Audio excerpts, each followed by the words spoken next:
자, 오늘은 이제 방정식이라는 대단원의 세 번째 소단원인 2차 방정식과 2차 함수의 관계 쪽으로 들어가는데, 본격적으로 2차 함수 얘기하기 전에 1차 함수를 간단하게 복습시키고 있어요. 언제 처음 나오죠?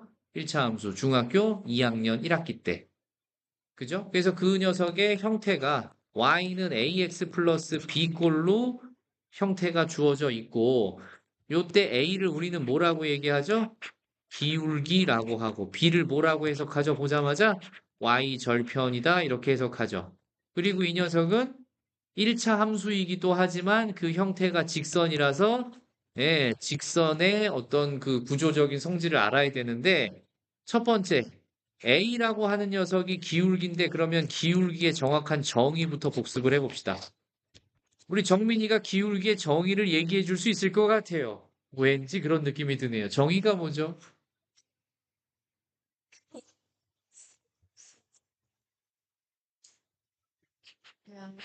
그렇죠. x 변화량분의 y의 변화량을 기울기다. 이렇게 얘기를 하죠. 그래서 기울기를 찾는 아주 간단한 방법은요. 점이 두 개만 주어지면 A라는 점, B라는 점이 주어져서 A점의 좌표가 x1, y1이고요. B점의 좌표가 x2, y2라면 두 점을 연결하면 이 세상에 오직 하나의 직선이 만들어지는 거 맞습니까? 점이 두 개 있으면 그 두 점을 연결하는 직선은 이 세상에 오직 하나다. 그러면서 A점과 B점을 이용해서 이런 직각삼각형을 보조선으로 만들어 볼 수가 있어요. 보이나요? 자, 이때 요만큼을 우리는 저 직각삼각형의 델타 x 변화량, 이만큼을 A점과 B점 사이의 y 값의 변화량 델타 y다. 이렇게 쓸 수 있죠? 결국 직선의 기울기라는 것은 직선 위에 임의의 두 점의 좌표만 있으면 그거를 이용해서 델타 x분의 델타 y로 찾으면 되는데 지금처럼 A점이 x1, y1, B점이 x2, y2일 경우에 기울기를 직접 계산해라라고 하면 바로 x2-x1분의 y2-y1을 가지고 계산하면 됩니다. 알겠습니까? 네, 요 정도 내용을 꼭 알아두시고요. 여기서 조금 더 발전된 팁을 하나 더 알려드리면, 자, 여러분 삼각비라는 거 배웠어요. 그쵸? 이거를 x축이라고 하고 어떤 직선이 x축과 이루는 각이 세타라고 주어지는데, 이 직선의 방정식을 y는 mx 플러스 b 정도로 놓는다면, 기울기 m은 항상 무엇과 같냐 하면, 탄젠트 세타와 같다라는 걸 우리가 꿀팁으로 하나 좀 알아둘 필요가 있어요. 뭐라고요? 탄젠트 세타가 무엇과 같다? 직선의 기울기와 같다. 왜 제가 기울기와 같은 겁니까? 아까 말했듯이 잘 보세요. 잘 보세요. 직선 위에 아무 점이나 한 점을 잡아서 X축에다가 수선의 발을 샥 내렸어요. 그러면 예쁘게 직각삼각형이 보입니다. 맞죠? 예. 그러면 선생님이 X축과 만나는 점을 직선에 다 같이 무슨 절편? X절편. 그 다음에 아무 점이나 한 점을 내가 P를 X1, Y1으로 이렇게 잡았단 말이지. 그지? 요 점은 A점이라고 하고 A, 0이라고 하자. 그러면 직각삼각형에서 이만큼 선생님 지금 밑줄 그은 부분이 바로 델타 X라고 볼 수 있고 요렇게 지금 보면 Y 값의 차가 델타 Y다라고 볼 수 있어요. 근데 아까 뭐라고 그랬냐면은 직선에 두 점만 나오면 델타 X분의 델타 Y가 바로 뭐라고 그랬는데 기울기라고 그랬는데 델타 X분의 델타 Y는 기울기라고 그랬는데 직각삼각형의 입장에서 보면 직각삼각형에서 직각이 마주보는 변을 다 같이 무슨 변? 빗변. 세타라는 주인공 각이 마주보는 변을 무슨 변? 높이변. 나머지 한 모서리를 뭐라고 하죠? 밑변. 이렇게 얘기하죠. 그러면 이제 우리가 삼각비라는 거 중학교 3학년 2학기 때 배웠는데 밑변분의 높이를 뭐라고 배웠어요? 밑변분의 높이를 다 같이 뭐라고 배웠어요? 아니, 밑변분의 높이를 삼각비에서 중학교 3학년 2학기 때 탄젠트 세타라고 배웠잖아요. 그게 바로 뭐분의 뭐였다고요? 델타 X분의 델타 Y랑 같은 거였고, 그게 바로 직선의 누구랑 같았다고요? 기울기. 그래서 앞으로 어떤 직선이 x축과 이루는 양의 각이 세타면 탄젠트 세타만 알아도 기울기가 얼마인지 알 수 있단 말이야. 이해됩니까? 예를 들어서 어떤 직선이 있는데 x축과 이루는 요 각이 60도래요. 그럼 이 직선의 기울기 m은 얼마다? 탄젠트 60도다. 탄젠트 60도는 다 같이 뭐라고 알고 있어요? 루트 4. 그래서 기울기가 주어지지 않고 x축과 이루는 각이 주어졌을 때도 우리는 뭘 찾을 수 있구나? 기울기를 찾을 수 있구나. 꿀팁으로 요거 정리해 놓으세요. 알았습니까? 예.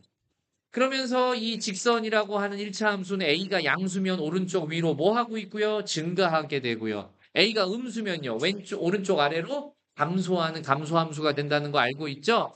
그리고 절대값 a가 클수록 기울기의 경사도가 급해지죠. 절대값 a가 작을수록 경사도가 완만해집니다. 이런 내용 기본적인 사항으로 중학교 2학년 때 다 배웠을 겁니다. 자, 선생님 여기 추가로 알려드린 거 기울기의 정의하고 식을 봤을 때 기울기 y절편 바로 체크할 수 있는 거하고 x축과 직선이 이루는 각 세타가 주어졌을 때 기울기를 찾을 수 있다는 거 요거 추가로 정리해 놓으세요. 자, 20번 문제를 같이 보겠습니다.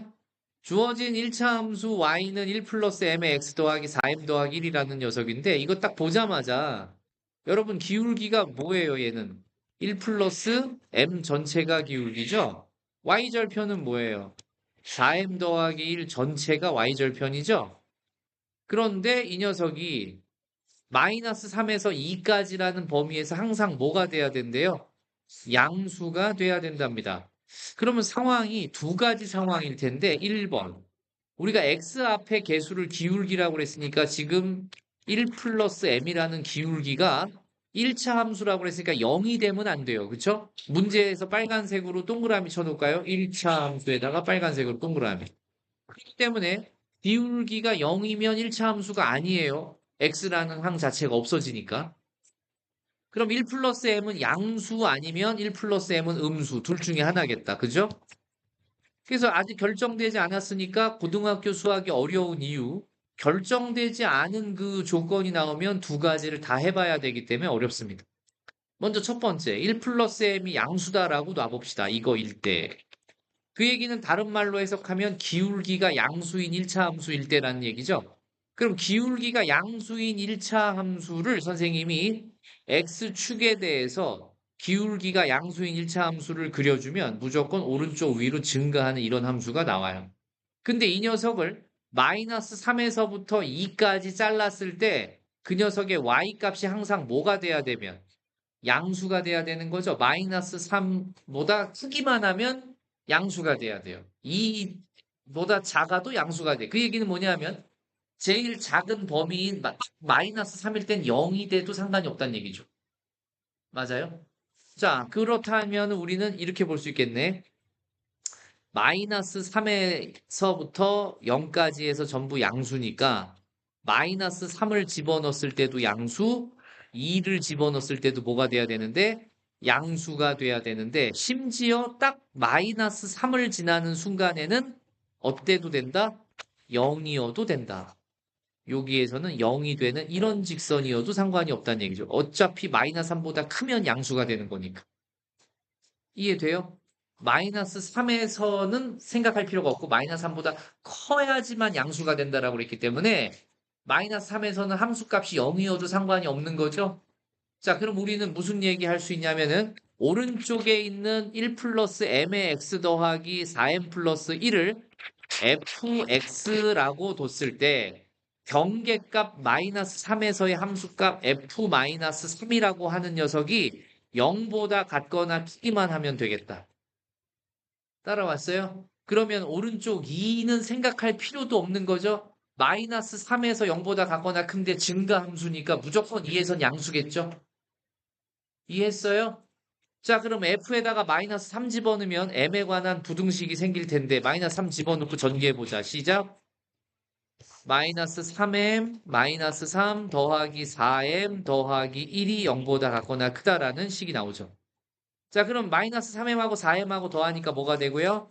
m이 되고요. 우변으로 넘어가면 2보다 같거나 크다가 나왔어요. 맞죠? 자, 근데 여기서 중요한 사실 아까 1 플러스 m이 0보다 클 때라고 그랬죠. 다시 말하면 즉 m이 뭐보다 클 때란 얘기죠? 마이너스 1보다 클 때란 얘기죠. 이런 전제 조건이 있는 부등식은요. 전제 조건과 우리가 문제를 풀어서 나온 m값의 범위와의 공통 범위가 해가 되는 거예요.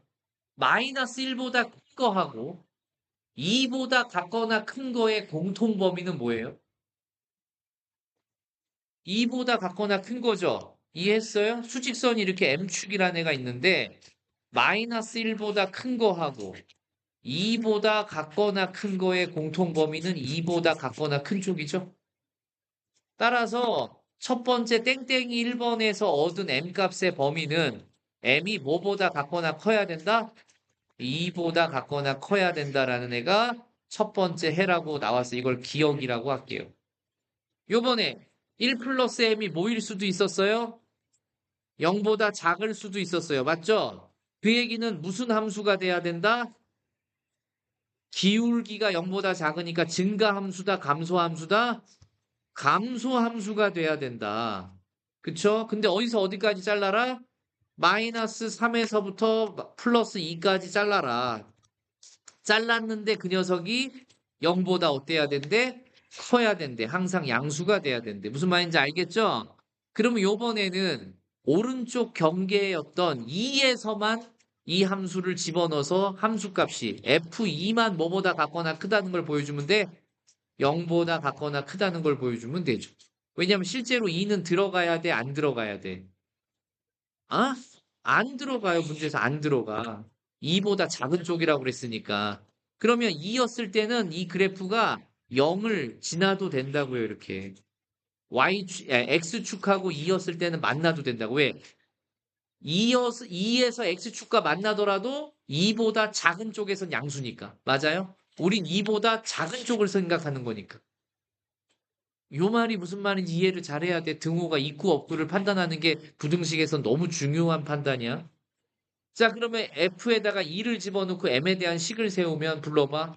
2M 더하기 2 더하기 4M 더하기 1인데 걔가 뭐보다 같거나 크다가 돼? 0보다 같거나 크다. 그러면 6M이 마이너스 3보다 같거나 큰 거니까 M은 뭐보다 같거나 크다? 마이너스 2분의 1보다 같거나 크다. 그러면 여기서 흑분하고 얘가 답이요라고 하면 안 되고 1 플러스 m이 0보다 작을 때라는 것은 즉 m이 뭐보다 작을 때라는 얘기와 같은 거야? 마이너스 1보다 작을 때라는 얘기와 같은 거야. 그러면 전제 조건이 있는 문제는 풀어서 나온 녀석과 전제 조건의 무슨 범위를 찾아줘야 된다? 공통 범위를 찾아줘야 된다. 근데 마이너스 1보다 작은데 마이너스 2분의 1보다는 같거나 큰 범위라는 게 있어? 없잖아. 수직선을 그려봐.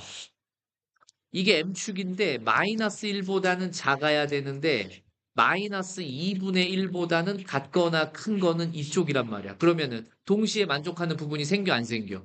안 생기기 때문에 우리가 시도는 다 해봐야 되니까 땡땡이 2번 조건까지 해봤지만 땡땡이 2번에서는 공통 범위가 존재한다 안 한다? 안 한다. 그래서 얘는 버려지는 케이스가 되는 거야. 결국 땡땡이 1번에서 나온 녀석만 뭐가 된다? 답이 된다는 얘기죠. 그럼 m이 2보다 같거나 크다. 몇 번에 있어요? 얘가 답입니다. 다음 두 번째 문제 유형을 향해서 가는데 이제 2차 함수 그래프에 대한 기본적으로 중학교 3학년 때 배웠던 것들이 복습 차원에서 쭉 나와요. 우리가 기본형이라고 하는 녀석은 2차 함수에서 꼭지점이 원점에 있는 2차 함수를 뜻하죠. y는 ax 제곱이요. 그래서 그래프 자체가 A가 양수면 원점을 지나는 아래로 볼록인 곡선이고요. A가 음수면요. 다시 원점을 지나는 위로 볼록인 곡선인 걸 알고 있고 요렇게 우리가 이차함수에서 포물선의 제일 최소값에 해당하는 요 지점을 꼭지점이라고 얘기를 하죠. 그래서 여기가 0,0이고요. 얘도 마찬가지 꼭지점은 0,0이죠. 2차 항의 개수의 부호에 따라서 아볼, 아래로 볼록의 약자, 위볼, 위로 볼록의 약자, 아볼과 위볼이 달라지겠죠. 알겠습니까? 그러면서 추가로 알아야 되는 거 기본형에서 절대값 A가 클수록 폭이 좁아지는 거죠. 요거 하나 적어 놓으시면 되겠네요. 폭이 좁아진다. 절대값 A가 클수록 폭이 좁아진다. 뿐만 아니라 요것도 하나 추가로 알아놓을까요? y는 선생님이 x제곱 마이너스 3x 더하기 1이란 2차 함수를 그려라 라는 거하고 2번 y는 x제곱 더하기 x 더하기 2라는 아이고 x제곱이라고 했고 마이너스 x제곱 더하기 x 더하기 2라는 그래프를 그려라 라고 했을 때 두 녀석은 x제곱의 개수가 둘 다 얼마로 동일하죠? 1로 동일하죠. 가운데 1차식하고 상수, 1차식하고 상수는 같아요? 달라요? 2차 함수는요, x 2차항의 개수만 같으면 1차항과 상수는 무시하더라도 평행 이동시켜서 겹칠 수가 있습니다. 왜? 폭이 늘 같아요. 뭐라고요? 예, 2차항의 개수만 같으면 폭은 어떻다? 같다. 그렇기 때문에 1차항과 상수는 폭이랑은 전혀 관계가 있다 없다? 없다. 그러니까 1번을 평행 이동시키면 무조건 2번이 될 수 있고 2번을 평행 이동시키면 무조건 1번이 될 수 있는 거예요. 겹칠 수 있다는 얘기죠. 알겠습니까? 전적으로 폭은 누구에 의해서만 결정된다? 2차항의 개수에 의해서만 결정된다. 알겠니? 굉장히 중요하다. 이렇게 식이 달라도 두 녀석은 2차항의 개수가 같으므로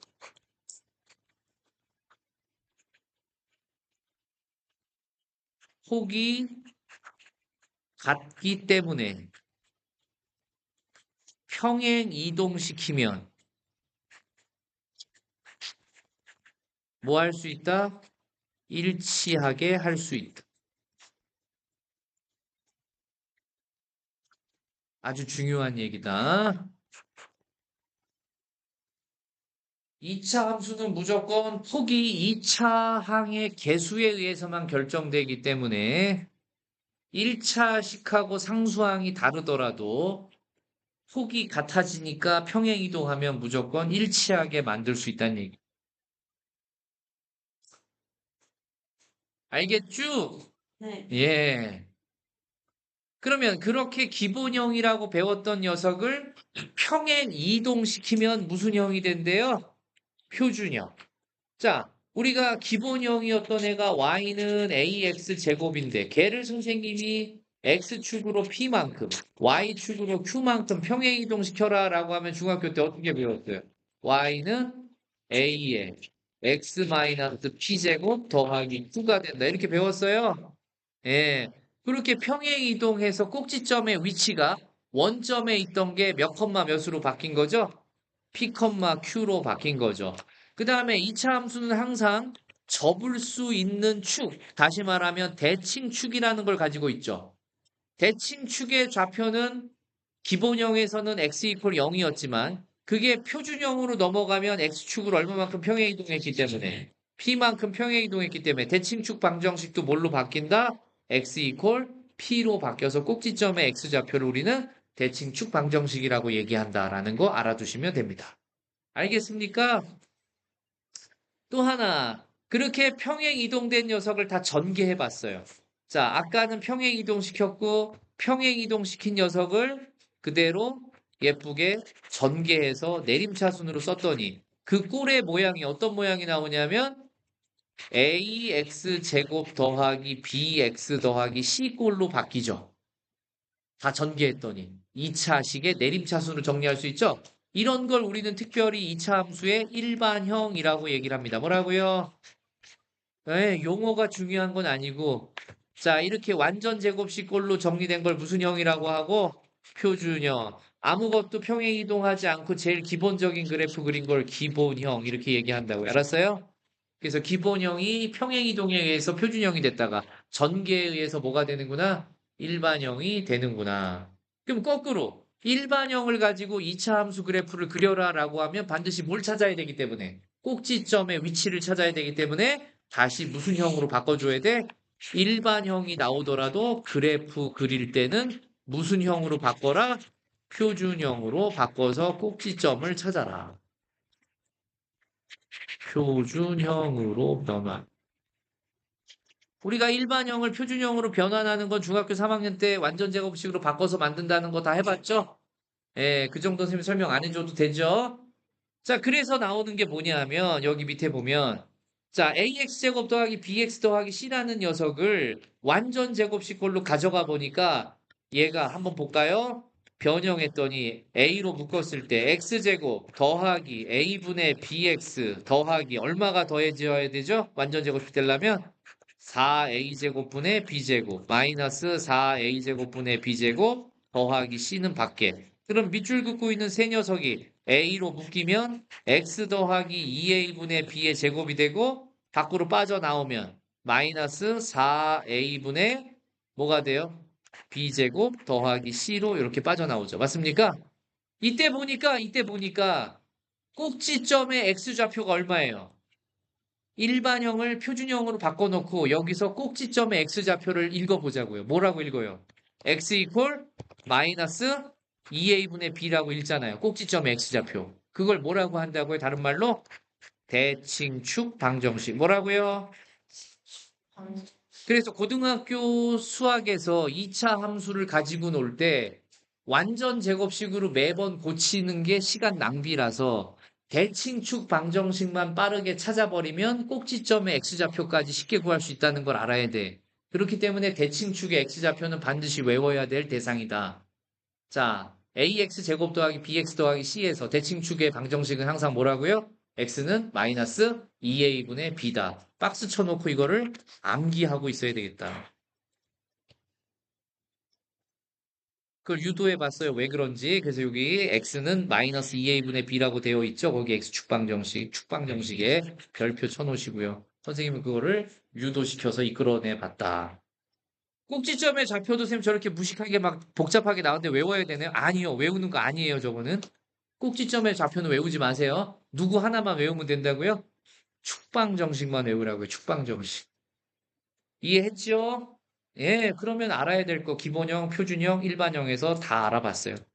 좀 한 가지 추가로 얘기해 줄 게 뭐냐면 만약에 요거 보세요. 여름방학 때도 강조했었는데 y는 ax제곱 더하기 bx 더하기 c라는 녀석. 자, 기본형, 표준형, 일반형 중에서 얘를 뭐라고 부른다고요? 일반형이라고 부른다고요. 그렇죠. 그럼 얘가 나왔을 때 우리는 몇 가지 정보를 대놓고 바로바로 찾을 수가 있는데 첫 번째 정보 축방정식 얼마라고요? 지금 방금 했어요. 복습 마이너스 2a분의 b. 두 번째 x 절편을 찾을 수 있어요. 무슨 절편? x 절편. x 절편이라는 것은 무슨 축과 만나는 거죠? X축과 만나는 게 X절편이죠? X축과 만나는 X좌표들을 X절편이라고 하잖아요. 그러려면 X축과 만나려면 X축은 Y값이 항상 얼마일 때니까 0일 때니까 Y에다 0을 집어넣으면 되죠? 이 X절편을 찾기 위해서 Y 이퀄 0을 대입해 봤어요. 그랬더니 그 형태가 뭐가 돼요? 그렇지. AX 제곱 더하기 BX 더하기 C는 0이 나오면서 2차 방정식이 되죠. 결국 2차 함수는 x절편을 구하는 과정이 결국 뭐가 되는구나? 2차 방정식을 푸는 과정이 되는 거구나. 그래서 2차 함수와 2차 방정식을 지금부터 뗄래야 뗄 수가 없게 만들어주는구나. 알겠습니까? 네. 세 번째, 무슨 절편을 구할 수 있어야 되는데, y절편을 구할 수 있어야 되는데, y절편은 x에다 뭐 집어넣으니까, 얘는 x 이퀄 0을 대입하니까 대놓고 얼마만 딱 튀어나와요? c가 튀어나오죠. 우리가 보통 절편을 얘기할 때는 좌표로 써주는 게 아니라 그 y값 하나만 딱 불러주는 거야. x절편을 얘기하라고 할 때도 몇 컴마 0, 몇 컴마 0 이렇게 좌표로 얘기하는 게 아니라 x값 두 개만 불러주면 끝나는 거야. 알겠어요? 예. 시험지에 답을 쓸 때도 절편을 구하라고 하면은 예를 들어서 x축과 만나는 x좌표가 마이너스 1,0하고 2,0이 나왔어. x절편은 뭐냐라고 하면 마이너스 1하고 2만 써주는 거라고. 알겠습니까? 좌표로 쓰는 게 아니라고. y절편을 써라 그러면은 0,c라고 쓰는 게 아니라 그냥 c라고 얘기해 주는 거야. 알았습니까? 예. 이 기본적인 것도 잘 모르더라고요. 자, 그래서 일반형에서 반드시 알아야 될 거 세 가지. 여기서 얻어낼 수 있는 정보는 대칭축 방정식과 x절편과 y절편을 얻어낼 수 있구나. 필기하세요. 자, 그래서 오늘 선생님이 기본형, 표준형, 일반형까지 정리를 완벽하게 해드렸습니다. 근데 다음 시간에 또 이렇게 계속 방대한 내용을 설명하면서 진도를 나가기 어렵겠죠? 그래서 오늘 유튜브에 이 내용들을 다 올려놨다고요. 알겠죠? 그러니까 오늘 집에 가서 유튜브 보면서 여름방학 때 했던 필기를 다시 꺼내놓고 보면서 복습하고 자고 안 돼 있는 사람 필기하면서 공부하고 알았죠? 그게 오늘 첫 번째 숙제입니다. 예. 두 번째 숙제는 그 프린트를 또 하나 줘야 되겠죠. 오늘 배운 데까지.